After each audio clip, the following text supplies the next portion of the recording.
We are now live on Facebook, so Lovely. good evening and welcome to everybody.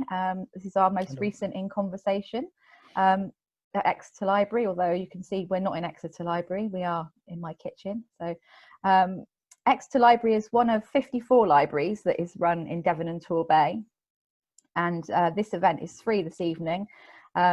We always welcome donations, and we do have a box in our chat if you'd like to donate to the charity that runs the libraries. We're excited to welcome THenry Hemming this evening. Henry is the author of 5, correct me if I'm wrong, non-fiction books. Six. So your wiki page is not up to date. Including the bestseller, Sunday Times bestseller M, which is Maxwell Knight's MI5 Great Spy Master, and your most recent book, which is the one we're talking about this evening, which I have here, a handy copy, Our Man in New York. So thank you for joining us this evening, Henry, and thank you to Anna and Elizabeth at Quercus for organising the event. This book, as we just said in our sort of introductions, this book is something that's been way out of my comfort zone, and I don't read a huge amount of non-fiction, particularly a lot of non-fiction about espionage and spies. So this was great, and I really enjoyed getting into it. Could you give us a brief overview of the story of William Stevenson? I'd not heard about him at all until I read your book, but he had quite a job on his hands when he arrived in America. So did you want to just say a bit more about and of course, about him, because he is obviously our man, isn't he? Yeah, he is indeed. It's so yeah, I mean, just to kind of introduce the book, if I was doing a kind of a one-line elevator pitch, it's the story of how the British MI6 helped to bring America into the Second World War. And at the heart of it is this man, Bill Stevenson, who is the MI6 representative over in the United States. So he was his formal title, head of station.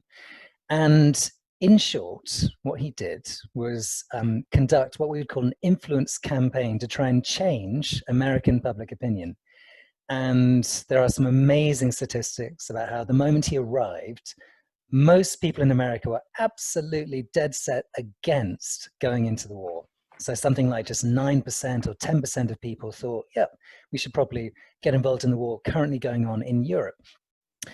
18 months later, once Bill Stevenson's campaign had really got some momentum up, something like 75 to 80% of the American people, when asked, thought we should go to war against Nazi Germany. It was a phenomenal shift. And obviously not all of it is attributable to this undercover British campaign, but certainly some of it came about as a result of this vast fake news operation. And I use that term because that's the term they were using at the time. Amazing. I know, it's bonkers, isn't it? I know that was really really sort of struck home, I think, particularly at the moment with everything that's happened in America, and you know, with, like you said, in the American elections, and you know, actually latterly, that what people are saying about the American elections that have just happened. And I would have sort of said before that it was completely unbelievable that this sort of thing happened, but actually we're talking, you know, 70 years plus ago that this happened. So, and there was not the technology that there is now. So what they did, what they achieved in that time without the technology was amazing. It was, and it's and what's so interesting is that I mean, for obvious reasons, we're used to thinking of fake news operations, influence campaigns as bad things, and this is a story of it being put to a morally good use. In other words, to try and help defeat the Nazis and to bring America into the war to end the Second World War, and that was one of the things that really drew me in to this whole story. I mean, the thing that first kind of triggered it was reading about what had happened during the American election in 2016 and the alleged, I have to keep saying that, the alleged Russian influence campaign. And I say that because there are Americans who email me to say that even the idea that there might have been a Russian influence campaign is is me succumbing to Democrat propaganda and so on. Do you get a lot of that? Do you get a lot of sort of? Yeah, there's quite a few messages. I mean, I'm glad to say they're not all like that. No. Most people are more, interested and informed. But every now and again, there will be somebody feels a close allegiance to Donald Trump, shall we say? But that was interesting, because that was one of the questions I was going to ask you. Actually, was what drew you in, and also there's the personal interest, isn't there? There is. So there's and that's what takes us to this this guy who's at the heart of it, Bill Stevenson, who I do have a connection to. I mean, a bigger and stronger connection than any other person I've ever written about, strangely enough, even if he's someone I never met. So this guy, just by me describing him as an MI6 officer, you probably already have ideas of him as a public school educated, English, comfortable childhood, etc. And in almost every single way, he's the opposite.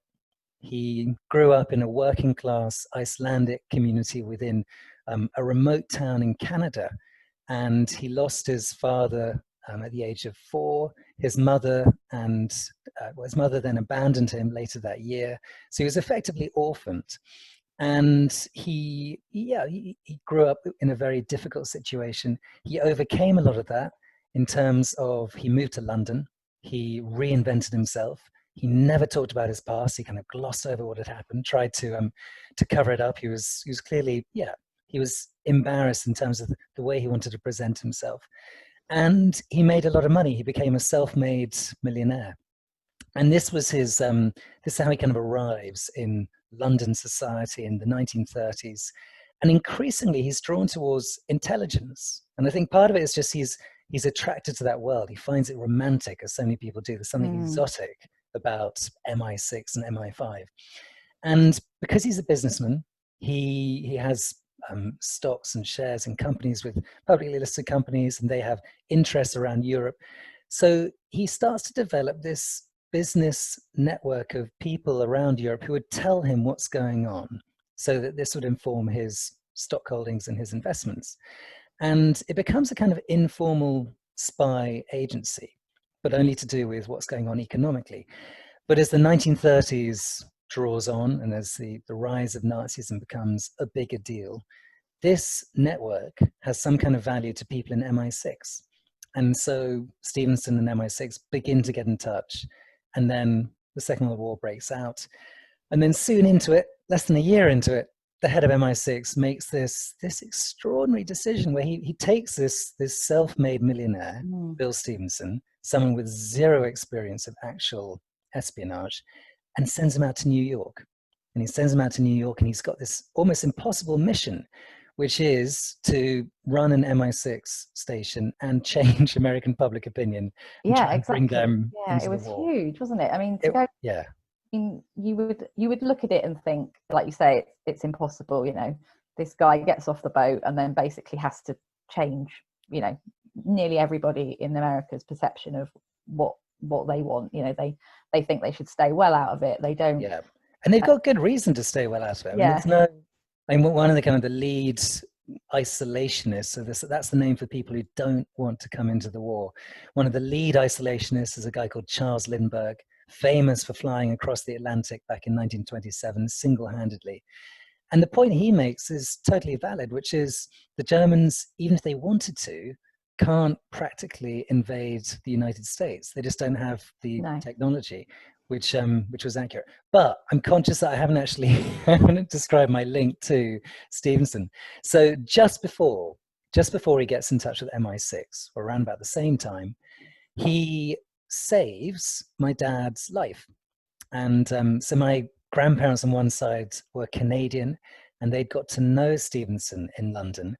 And my granny had taken my 3-year-old dad off to go and see Bill Stevenson in his house outside London.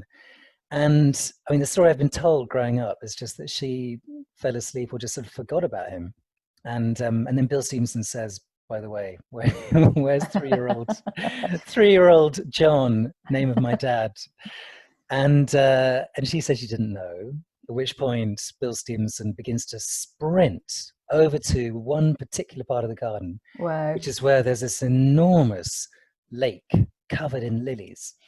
And again, the story I heard growing up was always slightly different every time.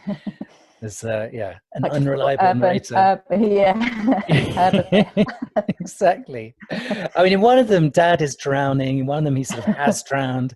In another one, he's kind of wading in. And either way, he's about to get into the water, or he's in the water. Yeah.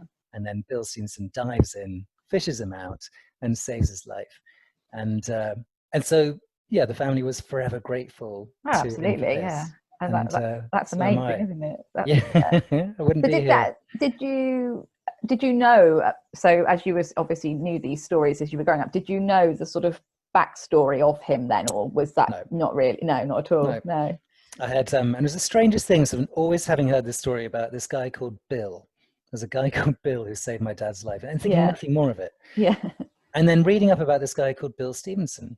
And there was an electric moment when I suddenly realized that these were the same one and the same person. Wow. Yeah. That's amazing. So that's amazing, isn't it? In the fact that, you know, he did so much as well, but that wasn't sort of, I guess, because it was secret, and I guess at the time, you know, people didn't talk about it. And that's really interesting how it did sort of came as a wow moment, and how you did it. And the Lindbergh interests me as well, because I'm a big Agatha Christie fan, and obviously Murder on the Orient Express is based loosely on the kidnap of his son, who unfortunately was taken for ransom and then was they say accidentally killed, which, you know, and which he'd obviously had a horrific life up until the point of and he was a sort of a hero, wasn't he, in America? You know, he'd flown across the Atlantic, and he was, you know, a bit of a sort of American darling, really. Everybody sort of loved him, and so that, I mean, really loved him. He was the world's first celebrity in terms of the number of people around the world who knew about him and what he'd done. And then what happened with his son, as you were saying, that sort of, it made it almost impossible not to like him, not to root for him, which is why when he then wades into this political discussion, it has a huge impact. It really does. Yeah, and he was he had his views were not amazing, were they? And particularly as we go through the book, he becomes more and more extreme in his anti-Semitic views, and I think you mentioned that he's not well. Is that at a point whether people think he's, you know, whether he has mental health issues or he's I don't know if he had he was certainly exhausted, and he certainly was becoming increasingly paranoid, but I'm not sure if I'd say paranoid in a clinical sense. No, just in and part of that is just the condition of being this extraordinary celebrity, where I mean, he really could not leave his house, and almost as kind of one of the things he loved doing more than anything else was putting on a disguise and going out of his house and just walking around. To try and remember what it was like to be able to get around without being recognized. But apparently even then people noticed his kind of something about him because his face was so well known. But it's one of the sort of tragic parts of the story that he goes into this with, I think, the sort of, you know, the best will in the world, the best intentions. But as it wears on, as this argument between America's isolationists and America's interventionists, as that becomes more bitter and more personal, it gets to him. And one of the results of that is he does become increasingly anti-Semitic. This sort of, I think it was there, you know, to begin with, there was a sort of low-level, just mild anti-Semitism, but it becomes more pronounced. And by the end of it, by September 1941, he's actually talking about wanting to incite a full-blown pogrom within America. He wants people to rise up against Jewish Americans. And he makes this speech, this famous speech, or should I say notorious speech, where he starts saying that the Jews of America essentially need to watch out, that if they don't start backing the isolationists, they'll only have themselves to blame. And this is a really interesting moment in American history, really, because it's the point where suddenly mainstream American opinion turns against him, and they also turn against isolationism. And that is about 3 months before Pearl Harbor. That's really where the big shift begins. And a lot of it is down to Charles Lindbergh. And Charles Lindbergh was very much the guy who was targeted ruthlessly by the British. The British was doing everything to try and undermine his campaign and his message. Well, and I guess because he had such power in the fact that he was this, you know, celebrity, they had to do something to discredit him, I guess. And I guess, you know, in some ways he did that himself. come the end, you know, that he discredited himself by, you know, doing that and like his speech. But I imagine the British were probably fairly relieved at that point, that because they were. And then meanwhile, you've got a rival influence campaign. You've got a German one. There's a German one in the States at the same time. And they're desperately trying to get to Lindbergh as well, but for opposite reasons. They're trying to build him up. They're trying to feed him particular lines in the hope that he'll use them in his speeches. So there's this fascinating battle between these two undercover campaigns, one being run from this vast British office in Manhattan, and the other from the German embassy in Washington. And they're sort of dimly aware of each other, but yeah, they're both after the same prize, which is American public opinion. And the German sort of influence as well. That was fascinating. How they, you know, how Berlin was sort of feeding into their sort of. Was he their ambassador, or he had been their ambassador? Yeah, exactly. And how he sort of was, like you say, manipulating. The Americans, well, actually, in truth, they were manipulating the American media, the British So, but it's an amazing cast, isn't it? The people that in that book, every time you turn over a page and you read it, you're like, what? It feels really unbelievable, because you've got Stevenson, you've got Lindbergh, you've got Roosevelt, Ian Fleming, Roald Dahl. I know. I was like, what? And lots of other people who were sort of famous at the time, like the sort of man describes the father of advertising, David Ogilvy. He's in it. And what's the film guy called? Mash. Yes, Eric Mashvitz. Yeah, and he was really. Yes, you know, I've got a soft spot for him. He's Would you like to say a bit more about him, because I found him really fascinating? Yeah, he's an amazing man. He's so I mean, at the start of the war, he's a screenwriter and a lyricist. He's written the Billie Holiday song, These Foolish Things. He's written a screenplay that's been nominated for an Oscar, or won an Oscar. I'm sorry, I beg his pardon. So he's a Hollywood kind of music theater guy, and the war breaks out, and he wants to try and do his bit, but nobody wants anything to do with him. So he writes off to every government department saying, "Please, I'll do anything," and they all tell him to get lost. But then he remembers having met this admiral. He'd met an admiral at a cocktail party several years earlier. So he writes to him. And without meaning to, he's just written to the head of MI6, who gives him a job. And I love this detail, then he's working in London for an offshoot of MI6. And the problem is that he keeps bumping into his friends from the world of theatre and the arts. And they say to him, Eric, what are you doing? And he says, well, basically he struggles to conceal what he's doing because he's really bad at keeping secrets. So he thinks he's got to come up with some kind of ruse, something to disguise the reality of what's going on. And he says, well, actually, I'm working on some new songs for a new show. And the more times he tells this lie, he thinks, maybe I should write the songs to make the lie more convincing. And one of the songs he writes as a result, and is then performed in London in early 1940, is A Nightingale Sang in Berkeley Square, which is probably the iconic song to come out of the London Blitz, which was only ever written or performed because this guy is really bad at keeping secrets. But he then gets sent over to New York in 1941, and he finds himself working alongside Ian Fleming, Stevenson, soon Roald Dahl, and so on.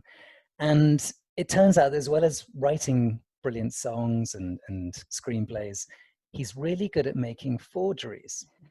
And so Bill Stevenson takes him to one side and he asks him to go and set up a specialist forgery unit. And this is because they're so worried about this being found out by the Americans.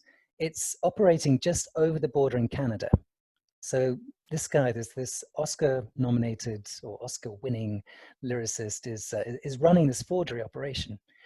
And his greatest forgery is this map of South America, which some people may have heard of.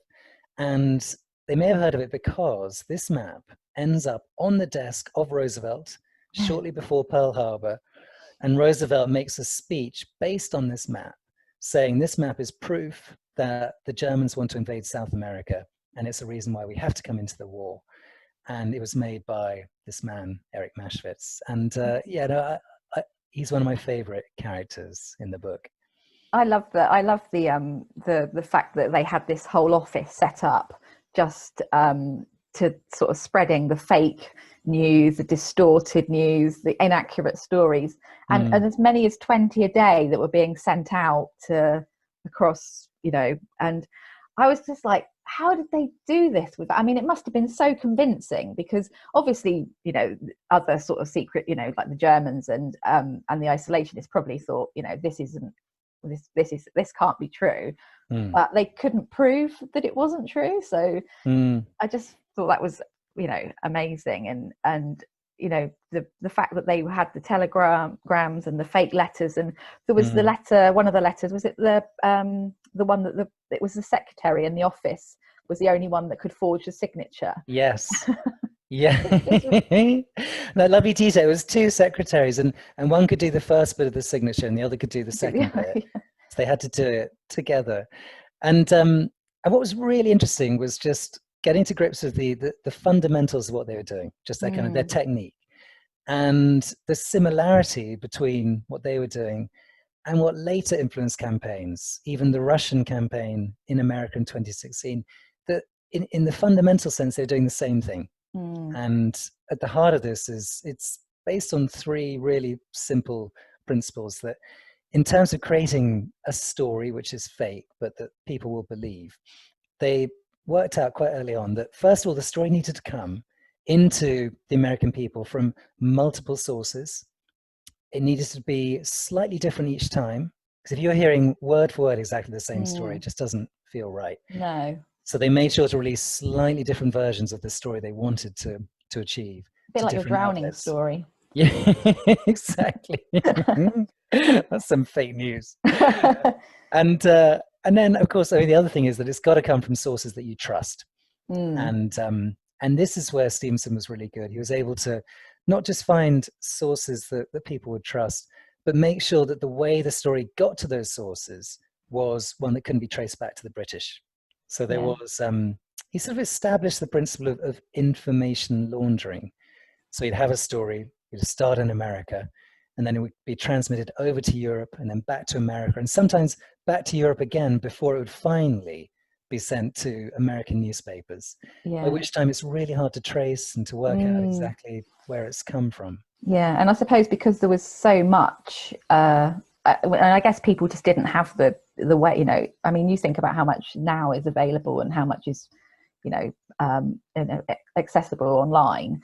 That wasn't, it just wasn't the case. I imagine trying to get, for the English and the Americans to have news, it wasn't as easy and as accessible as it is. I mean, nothing like it is now. So yeah, well, this is what I always say about, the age we live in today, that we're more vulnerable to influence campaigns, and at the same time it's easier for us to find out what's true and what's not.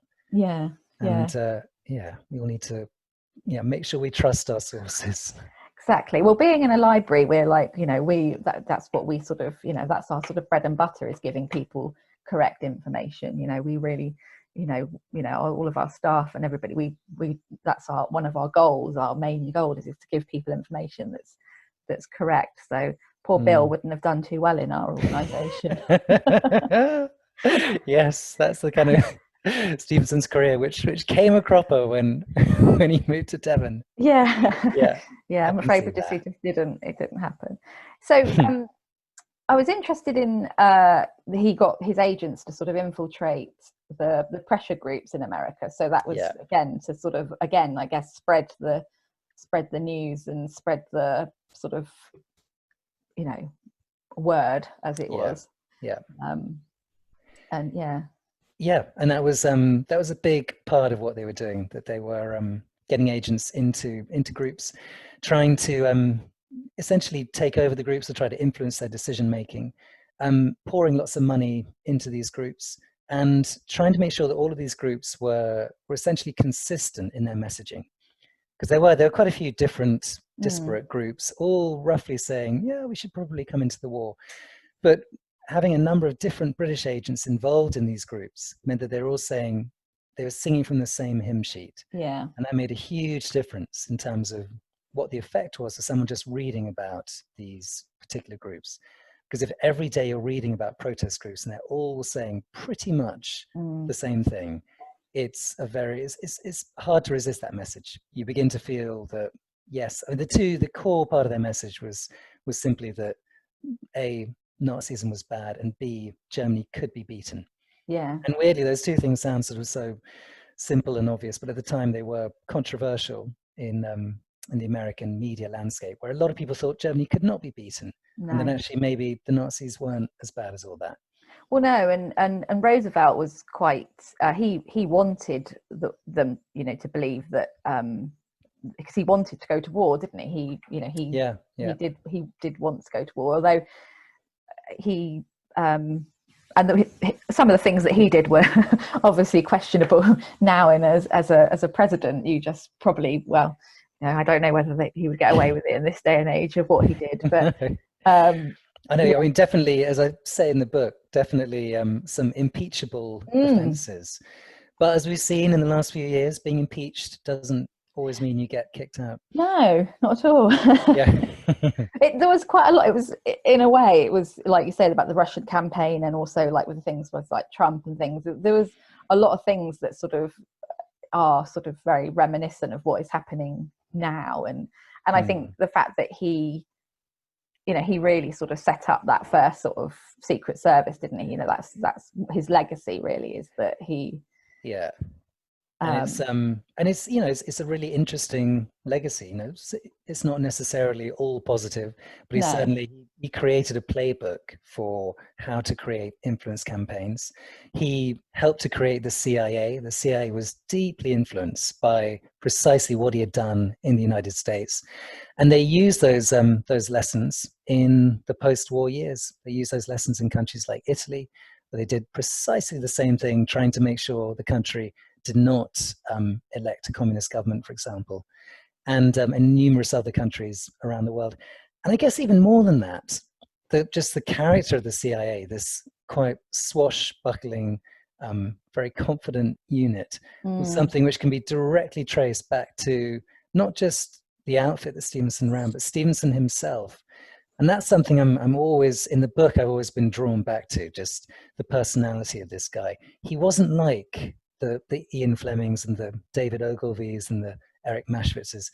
There was a ruthlessness. There was a sort of deadly determination. And there are numerous occasions where he didn't tell MI6 head office in London exactly what he was doing. He certainly didn't always run things by them beforehand. No. Sometimes he would tell them after something had happened and it had worked. And I don't want to say he went rogue, but he took his own initiative a great deal. And that's what makes him such an interesting character to have at the heart of this story. Yeah. I think he came back to the UK, didn't he? And after the war, and he wasn't. He was knighted, wasn't he? Yeah, he was. But he wasn't kept on by MI6. No. And I guess that was. Yeah. I mean, was that just because he'd burnt his bridges? He'd gone too far, or just because I guess maybe he wanted to sort of disappear as well? Like, was there both sides of it? Was it? You know, I think it's almost a little bit of everything you just said. Yeah. He and I mean, plus on top of that, he wasn't exactly suited to being a peacetime MI6 officer. He was perfect to run this really quite aggressive influence campaign, to take enormous risks, and to operate within this Anglo-American high society centered in New York and Washington. That was perfect for him. And a lot of the Americans he met liked him because he was Canadian, and there was this almost this sort of British feel to him. There was a complete lack of snobbery. And, you know, talking of snobbery, it is significant. I mean, he wasn't like other MI6 officers, and I think that may have played a tiny, tiny part in the fact that he didn't quite get along with all the old school MI6 guys that he was now colleagues with. So yeah, it was a big mixture of things. And he lived out most of the rest of his life in Bermuda. And he lived to a long age, didn't he? He was 92. Yeah, I think he was. Yeah, Should know that.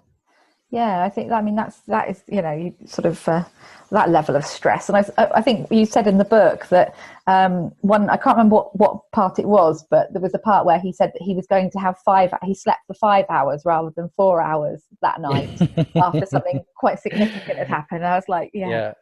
So yeah, another person who sort of survives on very little sleep. I imagine his head must have been just full of stuff. And did you when you wrote the book and you sort of pulled it all together, were you sort of not surprised but sort of shocked about how deep the campaign went, and or did you find anything out that really sort of stunned you when you were doing your research? Yeah, I mean, yes, the short answer is I was amazed by just the extent of the campaign and the extent of its influence on the CIA and the extent to which the same techniques are being used, albeit using different technology, but the same techniques are being used many, many decades later. That I found astonishing. In a much more sort of, specific historical sense, I was amazed by some of the conversations that took place and some of the activities by Roosevelt, by his opponent in the 1940 election, Wendell Willkie.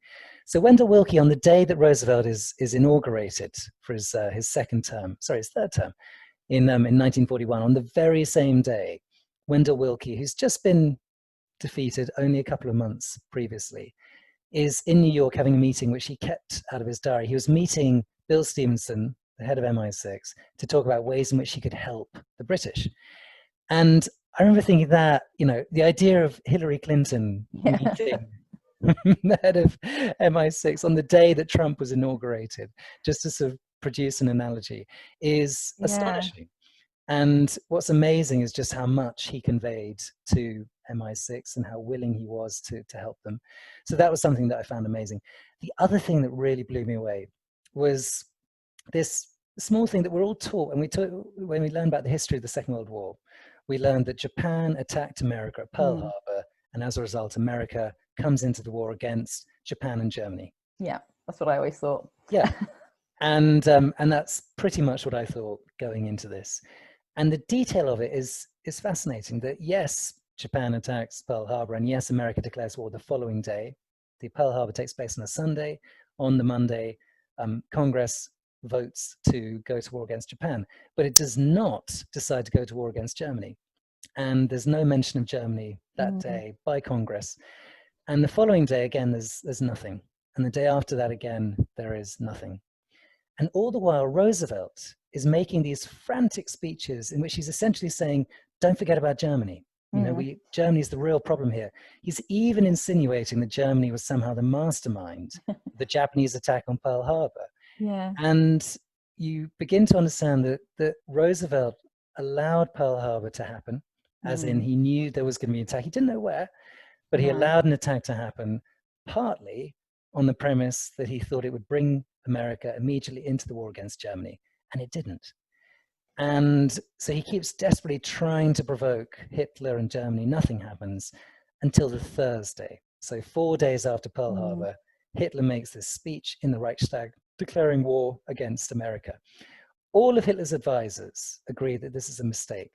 They all feel that this is something that Germany should not be doing. Germany should be concentrating on defeating Russia. In other words, no one can understand this decision. Why does Germany declare war on America? Because America is not about to declare war on Germany. And what's amazing was going through the speech that Hitler gives in the Reichstag, where he tries to unpack this decision. And he talks about how some part of the reason is that Roosevelt is, in his mind, a provocateur, and someone who's been telling outrageous lies. And he refers, in all but name, to the map that Roosevelt had bandied about, which was made by Eric Maschwitz. Yeah. And, it's a stretch, but I would heartily argue, and I do in the book, that part of the reason Hitler makes this enormous mistake, part of the reason why he's provoked into declaring war against America, is the British influence campaign in the United States. And so this is one of the reasons why I think this story has such resonance. Yeah. No, I think I mean, I was in awe of your research in the book. I mean, how long did it take you to write the book from sort of, idea to completion? Ooh, good question. It was, I guess it was sort of slowed up by having two young children. It was about 2 years. No, not math, because I mean, there is a lot of, you've obviously did a lot of, where do you do your research? Most of it in the National Archives and the British Library. Yeah. And but also what's amazing is just how much material you can gain access to online in terms of databases that have been digitized and information which previously you'd have to go to quite far-flung archives to get your hands on. That's great. Yeah. And was there anything, I'm saying we're just getting a 5-minute warning actually, so that's, I knew it would go quickly. You say in the book that there was obviously things that you had that were declassified and you were allowed to look at. Were there still things that you weren't allowed to look at? Is there still things that are, or do you think you got most of it? I got what I needed. Yeah. I guess is the best way of thinking about it. Yeah. It's an interesting thing, and it sort of strikes to the very heart of what it is to be a historian. When do you have enough information to make your argument or to write your book? You're never going to have enough information. No. And it's almost like people working in military intelligence. That I went to a fascinating talk by someone who'd spent his whole life in military intelligence, and was saying that you quite early on you begin to realize you're never going to have more than, let's say, 20 or 25% of the picture. You're putting together this enormous jigsaw, but you don't ever have all the pieces. You only have a small fraction of the pieces, and if you're really, really lucky, you might roughly get a sense of where in the jigsaw they should go. Yeah. And then it's up to you as the intelligence officer or analyst to try and make the connections, try and fill in the blanks. And it's exactly the same when you're writing history. You never have the full picture, and there was a moment quite early on where I knew there was enough to make the argument and to flesh out the book. And I try not to think about all the documents which got away. Do you think would you ever go back to any of them? Would you sort of, if someone was to come up to you and say, you might want to read this, would you like go, oh, I don't know, because actually I know what I think it is, and that could like completely, or just you might read it and then just shred it, I'm always open to writing a postscript. No, I kind of love the idea of that happening, actually. Yeah. Someone producing something which something just going, Yes. I've got a question for you, actually. In the book, you say that Bill Stevenson used his own finances to upgrade the offices in New York. How much of, is there any indication of how much of his own money he spent on the operation, and if it affected his savings up from the war? We don't know. There was somebody boasted or sort of claimed once that he'd spent £1 million of his own money, but it's such a round number that I'm always suspicious of a figure like that. I think all we can safely say is that it was a lot. He never took a salary from MI6. And we also know that he had a lot of money to spend, and combined with the fact that he was someone who did not live an extravagant lifestyle, so he had a lot saved away. He didn't have much to spend it on otherwise. He didn't have a collection of fine wine or anything like that. So yes, he did spend a lot, and he did not ask for any of it back. I loved the descriptions of the offices. I had these sort of amazing images. Were there pictures of them in the did you manage to see any sort of, or is it just there's nothing? I've seen pictures from the temporary office they had, this extraordinary apartment overlooking Central Park. I've seen the House and Garden issue, which features that. And that was, yeah, that was over the top and wonderful if you like that kind of thing. Yeah, but that sounds good. Oh, I've got another question now. The book seems to be full of interesting stories. Were there any interesting tidbits that you learnt that didn't make it into the book? No, is the short answer. I mean, yes and no. I mean, there were, what I realized, I think for any book, for any story that you're going to write, which is going to hold someone's attention, you can't put in everything you find. No. You need to have a structure. You need to have someone you're going to pin the story to, someone you want to follow, someone that the reader cares about. And so I made the decision early on that there was Stevenson and there was Charles Lindbergh, and it was going to be a sort of double header between these two characters. That was the best way to tell this story.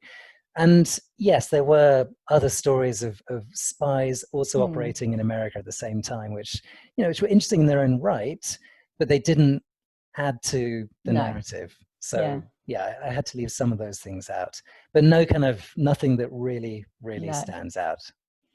Well, thank you. It's been so interesting, and I could probably talk to you for about another hour about everything. And it was to try and condense it into 40 minutes was really difficult. But I can really heartily recommend Our Man in New York. It was a really great read, and I think if you have, even if like me, I didn't have any interest in sort of spy, but I definitely do now. So thank you for that. I think it was. Good. I really, it would make a fantastic film. I think I could. Who would you have? Have you got any ideas who you would have as who would cast as Stevenson if you had the choice? I don't actually. It's I have not worked that out. It's the book was optioned by Element Pictures, and they were throwing around some ideas of interesting people, but we never got to the stage where actually there was going to be one person. But no, I haven't. I mean, who do you think? Is there anyone who comes to mind? I don't know. It'd have to be somebody sort of, I'm thinking somebody sort of quiet and unassuming. Maybe somebody not like huge. I was, somebody. I couldn't. Yeah, I don't know really. No, I can't think of. I just wondered whether if in your head you'd had I mean, obviously there's an image of him, but I mean, do we know his age? And he's older, isn't he? In the book, he's not a young man. Well, he's only about 40. He's 40. He's very young then. Yeah.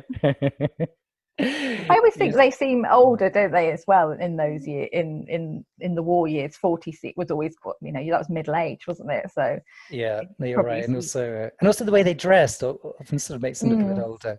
Yeah, sort of big double-breasted suits. Yeah. But yeah, I'm sort of thinking Cary Grant, but I mean, he can't really do it. That's sort of, I sort of think of, I suppose, because of the era, it's that sort of, somebody quite slick, and I can't really think of anybody who I would have now. So, but thank you, and I do hope that. So, have you got anything planned? What's your next plan for the future? Are you writing at the moment? I am. It's I'm not going to say it's top secret, but it's under wraps. Under wraps. Right. Okay. But yeah, I'm hard at work on there. Good. Well, good luck with that. Thank you. We'll look forward to that. And thank you for joining us this evening. It's been really, really interesting. And it's a pleasure. Thank you. We shall be. Thank you very much. Thank you for having me.